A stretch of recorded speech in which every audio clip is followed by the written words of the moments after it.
In the news this week, Australia gears up against terrorism after the Brussels attacks. Plus, the contamination scandal keeps Elizabeth Quay waterpark out of action. And on Western Perspective, the battle against misogyny facing women in WA.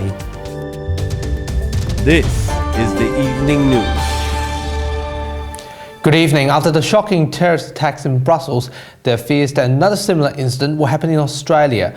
While authorities said there is no intelligence to suggest an attack on Australian soil, local experts believe mass gathering hotspots can become potential targets. This is the destruction at two of Brussels' transport hubs after Belgium's deadliest terrorist attacks in the country's history. The blasts ripped through the city's airport and Malbec metro train station, killing 34 people and injuring 300. But back home, there are concerns about how prepared Australia will be if the nation faces similar attacks.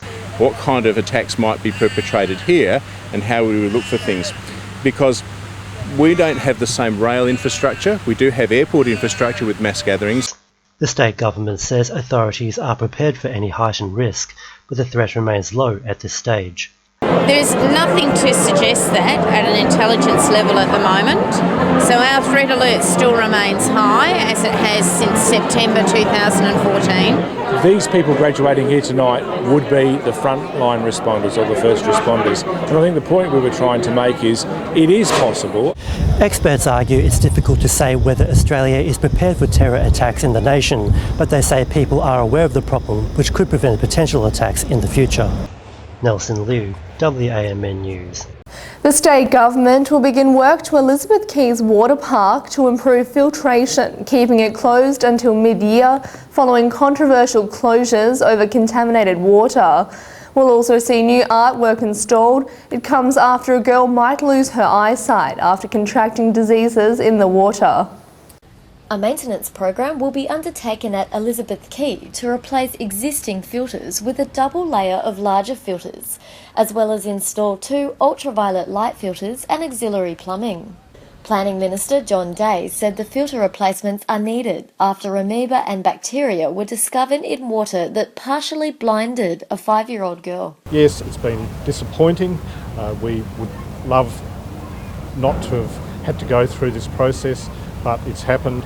The opposition is now questioning why the Barnett government selected interstate plumbing services for the park's construction. If it was built by plumbers who are not registered with the Plumbers Board, then it's illegal. Work to improve the park's filtration is expected to take 10 to 12 weeks. Ali Tuchek, WAMN News. The Fremantle port sale has become a distant reality for Premier Colin Barnett after the National Party announced a refusal to back the plan. Leader Terry Redmond said the privatisation plan lacked transparency and allows the Treasurer to negotiate a deal without disclosing important details.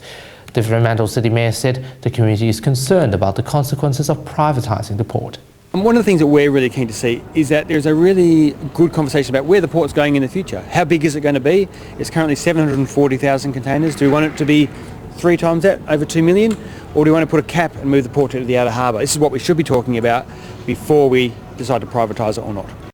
The opposition has forced the state government to release the Green Growth Plan after the government was pressured to extend the public consultation period to May 13.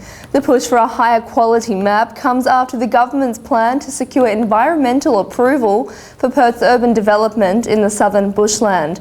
Labor MP Chris Tallentire believes the public consultation period should be extended even further. The government's put out a plan but not provided any of the information about where development can and can't occur.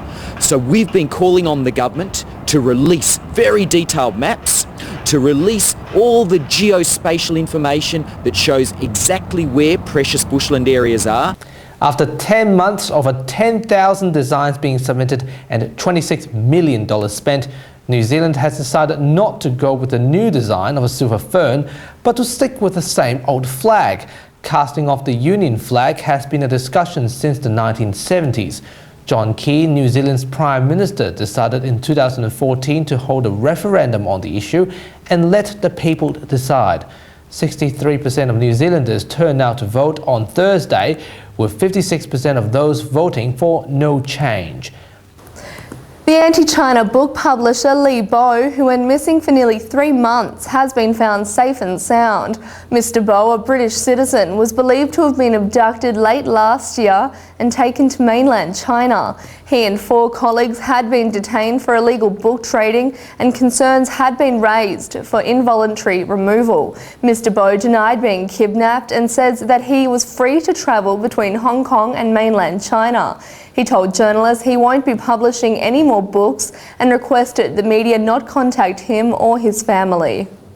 And finally tonight, children have been celebrating Easter over this long weekend, with many enjoying the taste of chocolate Easter eggs and eating ears from their chocolate bunnies.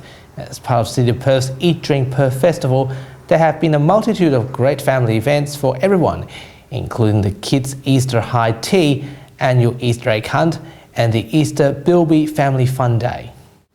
And those are the top stories of the week. You can follow the latest news on our website and Facebook. Thanks to your company. Here's Nelson Liu with Western Perspective. Good night. Good night.